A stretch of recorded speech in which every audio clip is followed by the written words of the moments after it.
Buenas noches, profesor Sergio. Un gusto saludarte y paso a exponer mi trabajo, que es el trabajo de la ciudad trazada, de la unidad número uno. Bueno, ahí tenemos el índice, ¿no es cierto?, que va de la presentación, la ubicación de la comuna, el contexto histórico, la ubicación del sector analizado en el territorio comunal, el reconocimiento de las condiciones estructurantes, el reconocimiento de los ejes, las imágenes de recorrido, la imagen de recorrido del ágora y la imagen de recorrido del eje oriente-poniente. Bueno, la comuna elegida, la ciudad, digamos, es la ciudad de Viña del Mar, donde yo habito, así que evidentemente tenía la facilidad para poder acceder a tomar las fotografías y hacer los recorridos que me permitieran reconocer la estructura eh, en referencia a los espacios históricos. Bueno, el contexto histórico es que bueno, hay ahí una descripción de lo que era el valle, ¿no es cierto? Los orígenes del nombre de la ciudad, y en algún momento, y eso lo quiero mostrar ahí en ese plano, esta ciudad se estructura en base a dos ejes que son finalmente el equivalente al Cardus y al Decúmanos. Uno que es el Oriente Poniente, que es, ¿no es cierto?, el antiguo trazado, el trazado del ferrocarril, que ahora ya se encuentra evidentemente subterráneo, pero sigue en base a ese trazado de ferrocarril. Se fue primero desarrollando la ciudad y después la población Vergara, que es la primera parte consolidada, digamos, del centro y del plano de la ciudad de Viña del Mar. Ahí está la ubicación del sector analizado dentro de la ciudad, digamos, y más en detalle. Bueno, y aquí ya entramos en materia porque reconocemos inmediatamente los elementos de la ciudad clásica de Hipódamo, de la ciudad clásica griega, en el cual, ¿no es cierto?, tenemos el trazado hipodémico del damero en la población Vergara, y luego tenemos, ¿no es cierto?, una plaza que es básicamente una plaza tripartita, porque ahí hay tres plazas en una, digamos, que está la plazoleta O'Higgins, que está frente al Hotel O'Higgins. Está después la plaza Vergara, que es la plaza principal, y luego la plaza Parroquia, y este eje de plazas remata entonces en lo que podríamos llamar el Acrópolis de esta parte de la ciudad con la Quinta Vergara, que es básicamente, efectivamente, un lugar ceremonial, ritual, donde se dan muchas situaciones incluidas, ritos religiosos y eventos religiosos. Así que, bueno, el casco fundacional eh, posee las cualidades estructurantes fácilmente reconocibles, y su trazado fundacional lo mismo. Entonces ahí podemos distinguir la Acrópolis, que es lo que lo llaman la Quinta Vergara, el Ágora o el Foro, digamos, que es lo que está en esta plaza, y luego, ¿no es cierto?, el trazado. Pasamos seguidamente a lo que son ya la definición de estos ejes estructurales, donde el equivalente al Cardo Maximus sería, ¿no es cierto?, la Avenida Libertad, que estructura toda la ciudad fundacional, la ciudad consolidada de Viña, y que, al igual que el Cardo, ¿no es cierto?, tiene un recorrido norte-sur. Y luego está el Decúmanus, que es reconocible en el eje oriente-poniente de la línea del tren, y que estructura hasta el día de hoy, ¿no es cierto?, este eje oriente-poniente de la ciudad. Actualmente, por supuesto, el ferrocarril en el año 2000 fue, ¿cómo se llama?, soterrado, y ahora es un metro subterráneo, y arriba se estructuró un bulevar, pero sigue leyéndose perfectamente lo que es el eje oriente-poniente fundacional de la ciudad. Y ahí está luego, ¿no es cierto?, también el remate del Cardus con la Quinta Vergara como un lugar prácticamente ceremonial. Ahí están, ¿no es cierto?, ya las imágenes de recorrido, en las cuales, ¿no es cierto?, hice un recorrido bastante como selectivo de ciertos lugares importantes, ¿no es cierto? Tenemos el remate de la Avenida Libertad con el remate de 15 Norte, que es básicamente ese sector donde ya termina el eje y ahí choca contra el cerro. E incluso además aquí en estos ejes tenían elementos que podían ser asimilados hasta el campamento romano, porque en el remate de Libertad con 14 Norte antiguamente, no nos olvidemos que ahora están los rascacielos, pero antes ahí existía el regimiento Coraceros, que era un tema muy, muy emblemático de la ciudad. Y luego ahí, bueno, hay dos elementos intermedios, uno que está en la calle 7 Norte, y vemos, ¿no es cierto?, la perspectiva. Además, eso es otra cosa muy importante. Ambos bulevares, tanto la Avenida Libertad como, la, como el eje, el par vial actual, digamos, generado por el tren, tienen unas perspectivas amplias y realmente hay un orden, un poco haciendo alusión a la magnífica presentación que hace usted, profesor, cuando habla de la perspectiva y habla luego, digamos, de cómo la perspectiva se transforma más allá de un elemento decorativo en un elemento estructurante de la ciudad y de orden en la ciudad. Bueno, ambos ejes, y ahí lo vamos a ver. Este es el eje entonces, en las imágenes que voy tomando y referenciando con el recorrido.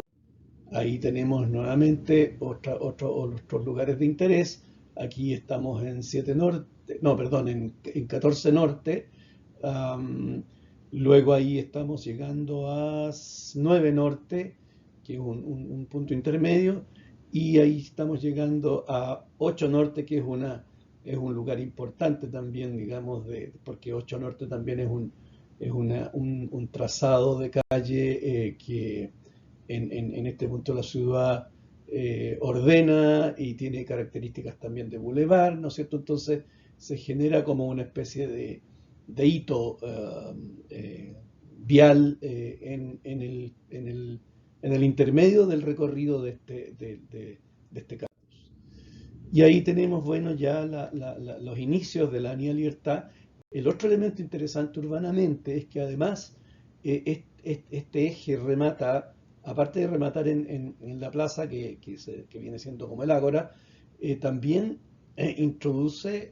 introduce este elemento que es, digamos, el Tajo del Estero, y que por lo tanto también tiene una connotación importante porque también el estero es un hito, y ahí tenemos, ¿no es cierto?, tres figuras y saliendo de lo que significa el puente, digamos, que está sobre el estero, que en el fondo es como el umbral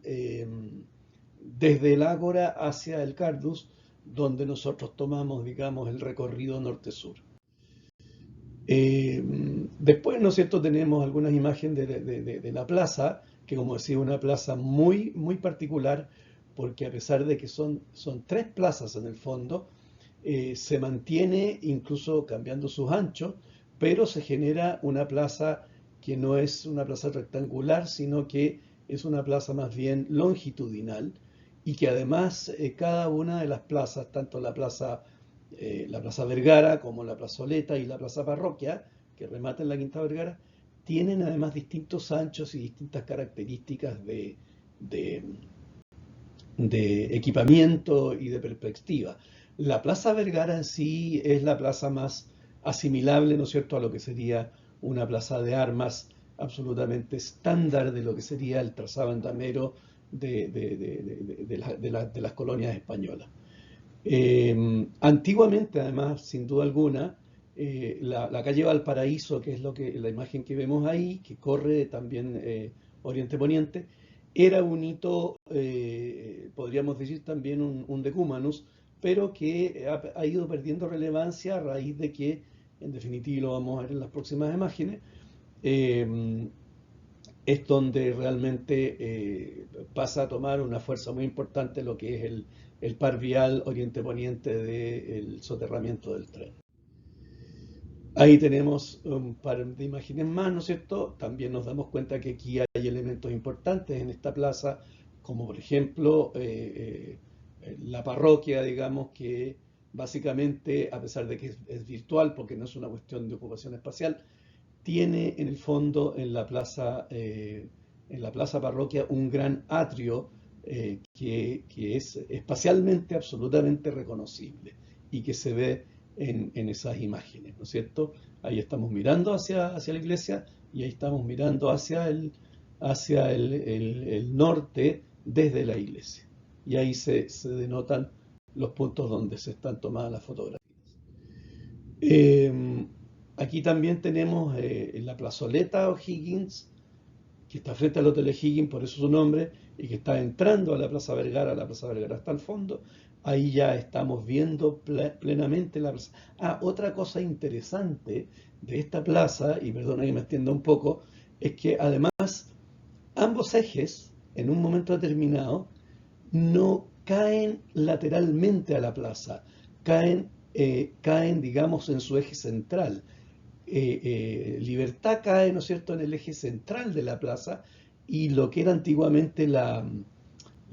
calle Valparaíso como de Cúmunes original también cae por lo tanto, el espacio que se genera con este encuentro de los dos es un espacio muy particular porque cuando uno entra a estas plazas tiene necesariamente que hacer un giro en el recorrido y tomar el lateral de la plaza, lo cual además permite igual apreciar mucho mejor el espacio y la perspectiva de la plaza. Y por último, bueno, aquí tenemos ya lo que ocurrió después del año 2000 con el Decumanus Maximus, ¿no es cierto?, que en el fondo está transformado ahora en lo que fue la antigua vía del tren. Recordemos que Viña del Mar tenía un murallón que dividía el oriente de la ciudad perdón, el norte de la ciudad con el sur de la ciudad y sus cerros, Viña del Mar Alto, y en el 2000 entonces se hace la intervención urbana, una de las intervenciones urbanas más importantes, creo, en los últimos, no sé, 90 o 100 años de historia,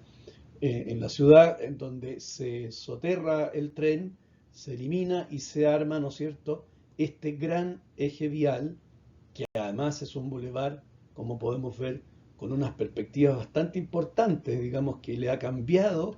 todo el rostro a lo que es este sector, digamos, y además evidentemente ha, eh,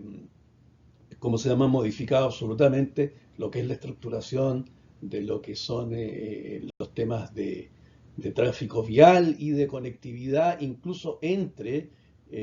Valparaíso y el interior de la zona metropolitana, como Quilpué, Villa Alemana, etcétera, etcétera. Y por último, bueno, una de las cosas que menciono en mis conclusiones, ¿no es cierto?, es que usé intencionalmente planos muy austeros, muy en blanco y negro, porque quería que cada uno de estos planos fuera fácil comparativamente ir viendo, superponiendo los elementos en color, para que quedara claro, digamos, cómo en el fondo la estructura de la ciudad y todas las intervenciones de estos ejes, digamos, van entrelazándose y van finalmente estructurando una ciudad que es fácilmente reconocible con elementos heredados, digamos, de las ciudades históricas antiguas. Eso. Gracias, profesor. Buenas noches y perdone si me entendí un poquito, pero me encantó el tema. Es muy interesante el trabajo. Buenas noches.